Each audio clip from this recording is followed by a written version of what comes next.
وہ کل اسلام آباد ہائی کورٹ سے سامنے آئی، اور شہریار افریدی اور ان کی جو اہلیہ ہیں ان کو ایم پی او کے تحت گرفتار کیا گیا تھا۔ ان کی گرفتاری کے جو احکامات ہیں، ان کی گرفتاری کے جو آرڈر ہیں، ان کو کورٹ نے کالعدم قرار دے دیا، ان کو کویش کر دیا، غیر آئینی غیر قانونی ڈکلیئر کر دیا، اور بڑی سخت ججمنٹ لکھی ہے کہ کل یعنی کہ 6 جون کو ان کو کورٹ کے سامنے پروڈیوس کیا جائے، پیش کیا جائے اسلام آباد ہائی کورٹ میں۔ اگر اسلام آباد ہائی کورٹ میں انتظامیہ ان کو پیش نہیں کرتی تو ان کے خلاف سخت ترین کارروائی ہوگی، اور شہریار افریدی جیل میں گزار چکے ہیں، وہ تمام کے تمام ان کے جو قید کے دن ہیں وہ کنسیڈر کیے جائیں گے، جو ان کے خلاف بعد میں مقدمات بنائے گئے ہیں، اور جو بعد میں بنائے گئے مقدمات کا جو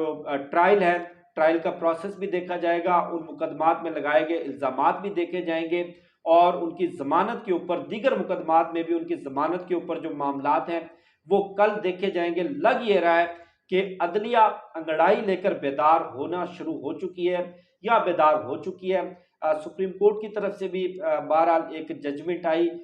لیکن وہ آپ کہہ لیں کہ بڑی مایوس کن تھی کہ تمام جو سیاسی قیادت ہے ایک روز میں انتخابات کروانے کے لیے مذاکرات کرے، مذاکرات کے لیے سب آپس میں مل بیٹھیں، آپس میں مل بیٹھ کر ایک متفقہ تاریخ تلاش کریں۔ بڑا ایک ہومیوپیتھک سا ججمنٹ تھا۔ لگ یہ رہا تھا کہ جسٹس عمر عطا بندیال شاید وہ جسٹس منیر کی لسٹ کے اندر اپنا نام لکھوانا چاہتے ہیں، شاید وہ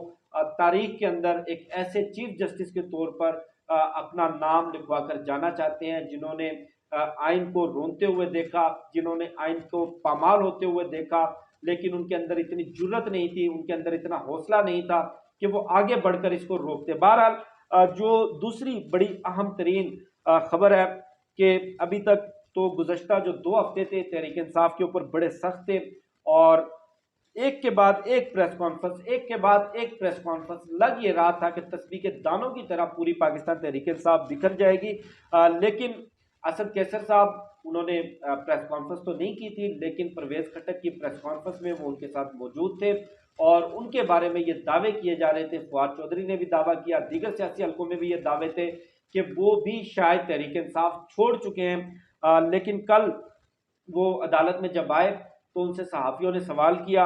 اور ان سے پوچھا کہ کیا آپ نے تحریک انصاف چھوڑ دی، کیا آپ نے بھی اپنی رائے جدا کر لی؟ تو ان کا یہ کہنا تھا کہ پی ٹی آئی میں ہوں اور پارٹی چیئرمین سے رابطے میں بھی ہوں، اور اسد کیسر نے جہانگیر ترین سے رابطوں کے سوال کے اوپر یہ کہا کہ ان کا جہانگیر ترین سے کوئی رابطہ نہیں ہوا، اور فواد چودھری سے متعلق ان سے جب سوال کیا گیا تو ان کا یہ کہنا تھا کہ میرا فواد چودھری سے بھی کوئی رابطہ نہیں ہوا، اور میں پی ٹی آئی میں ہوں، پی ٹی آئی میں رہوں گا۔ اس کے ساتھ ساتھ جو اسد عمر صاحب ہیں ان کی بھی آپ نے ویڈیو کلپ دیکھا ہوگا۔ بہرحال یہ ساری چیزیں اپنی جگہ، جو دوسرا منظرنامہ ہے کہ عمران خان کو مائنس کر دیا جائے، عمران خان کا جو ووٹ بینک ہے، جو آپ کہہ لیں کہ ایک بندر بانٹ کرنے کی کوشش کی جا رہی ہے، پنجاب کے اندر کنگز پارٹی کھڑی کرنے کی کوشش کی جا رہی تھی، جہانگیر ترین صاحب کو متحرک کیا گیا۔ اور میں آپ سے یہ بڑی اہم ترین خبر بھی شیئر کرتا ہوں کہ کل جہانگیر ترین صاحب جب لاہور میں آئے تو ان کے جہاز میں ان کے ساتھ فواد چودھری صاحب بھی تھے، اور جب ان کا جہاز لینڈ کیا تو فواد چودھری صاحب اپنے چہرے کے اوپر ایسے ہاتھ رکھ کے وہاں پر جو رپورٹرز موجود تھے، وہاں پر جو صحافی موجود تھے، ان سے چھپ کر نکل گئے۔ لیکن بہرحال جہانگیر ترین صاحب کے ساتھ اب تک جتنے لوگ شامل ہوئے ہیں ان میں کوئی ایسا بڑا نام نہیں ہے جو انتخابی سیاست میں جو کہ بڑا ڈنٹ ڈال سکے، انتخابی سیاست کے اندر جو آپ کہنے کہ اتنا بڑا نمبر کلیکٹ کر سکے، انتخابات کے اندر، الیکشن کے اندر، جنرل الیکشن کے اندر جو ایک پریشر گروپ کے طور پر سامنے آ سکے۔ اور اب تک اطلاعات یہ ہیں کہ جہانگیر ترین صاحب اس پوری صورتحال سے بڑے مایوس ہیں۔ انہوں نے لاہور میں کچھ ملاقاتیں کی، انہوں نے اسلام آباد میں کچھ ملاقاتیں کی، اس کے بعد خبریں یہ تھی کہ نواز شریف سے ملنے کے لیے وہ لندن بھی جائیں گے، لیکن ان کو جو سب سے بڑا ڈنٹ پڑا ہے، جو ان کو سب سے بڑا سیٹ بیک ہوا ہے، اب وہ علیم خان نے جہانگیر ترین کے گروپ سے ایک طرح سے علیحدگی اختیار کر لی ہے، اور وہ اس پورے پولیٹیکل پروسیس میں، اس پورے سیاسی پروسیس میں نہ تو پیسہ لگانے کے لیے تیار ہیں، نہ وہ اس میں کوئی بڑا اہم کردار ادا کرنے کے لیے تیار ہیں، کیونکہ علیم خان یہ سمجھتے ہیں کہ اگر کسی نے، کسی بھی پارٹی نے، کسی بھی جماعت نے ان کو پنجاب کی وزارت اعلیٰ کی اگر پیشکش کی یا ان کو وزارت اعلیٰ کہیں سے ملتی ہوئی نظر آئی تو وہ اسی جماعت کے ساتھ ہاتھ ملانا پسند کریں گے، اور بظاہر ان کو نہیں لگ رہا، ان کو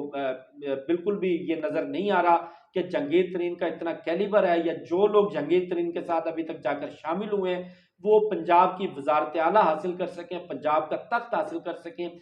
یہ ان کو ریلائز ہو چکا ہے۔ دوسری طرف جو بڑے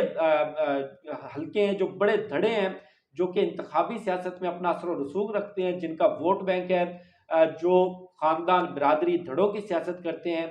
وہ پاکستان تحریک انصاف تو چھوڑ کر گئے، لیکن نہ تو وہ پی ڈی ایم کے ساتھ ہاتھ ملانے کے لیے تیار ہیں، نہ آصف علی زرداری کے ساتھ بیٹھنے کے لیے تیار ہیں، نہ وہ جہانگیر ترین گروپ میں جا رہے ہیں، اور نہ ہی وہ مسلم لیگ نون میں جا رہے ہیں۔ مسلم لیگ نون میں تو ابھی تک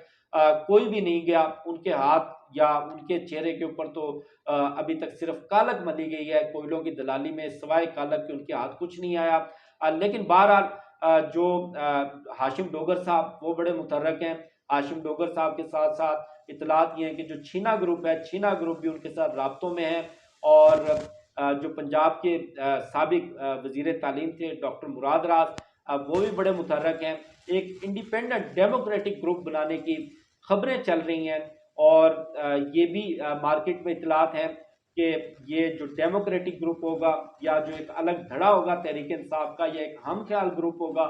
یہ انتظار کرے گا انتخابات کی ڈیٹ اناؤنس ہونے کا، انتظار کرے گا جب انتخابی مہم شروع ہو جائے گی، انتظار کرے گا ٹکٹوں کی تقسیم کا، اور اس وقت یہ اپنا سیاسی فیصلہ کریں گے حالات کے مطابق، اس وقت جو بھی سیاسی حالات نظر آئے۔ اور اس کے ساتھ ساتھ یہ جہانگیر ترین گروپ ہو گیا، انڈیپینڈنٹ گروپ ہو گیا، اور جو سارا کچرا مچرا ہے، یا جو چھوٹے چھوٹے گروپ ہیں جو کہ آپ کہہ لیں کہ ایم پی اے لیول کا 2-3 لوگ مل کر ایک دھڑا بنا کر آپس میں اتحاد کر کر کوئی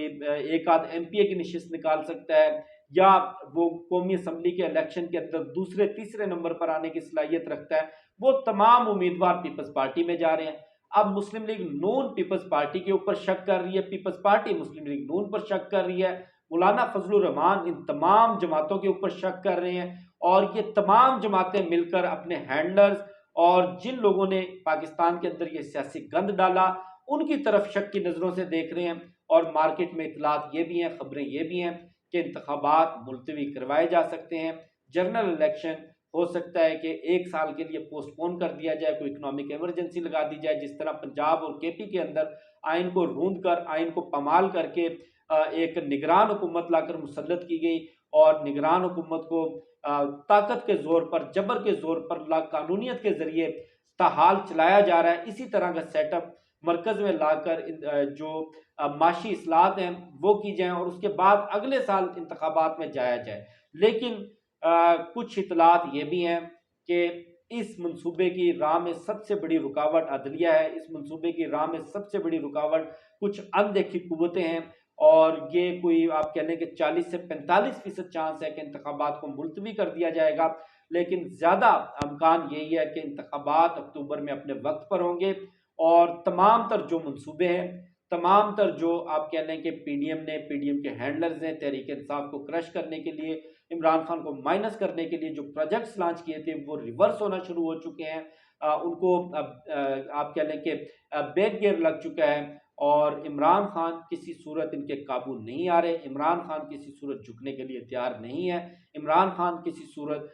توڑے نہیں جا سکے۔ بہرحال دیکھتے ہیں، سیاست کے اندر ایک ایک دن قیمتی ہوتا ہے، چند گھنٹے پورا سیاسی منظرنامہ تبدیل کرنے کی صلاحیت رکھتے ہیں، چند گھنٹوں کے اندر۔ آپ دیکھیں 8 اور 9 مئی کے درمیان صرف 24 گھنٹوں کا وقفہ تھا، صرف 24 گھنٹے تھے، اور ان 24 گھنٹوں نے پاکستان کی پوری سیاست کو، پورے سیاسی منظرنامے کو یکسر بدل کر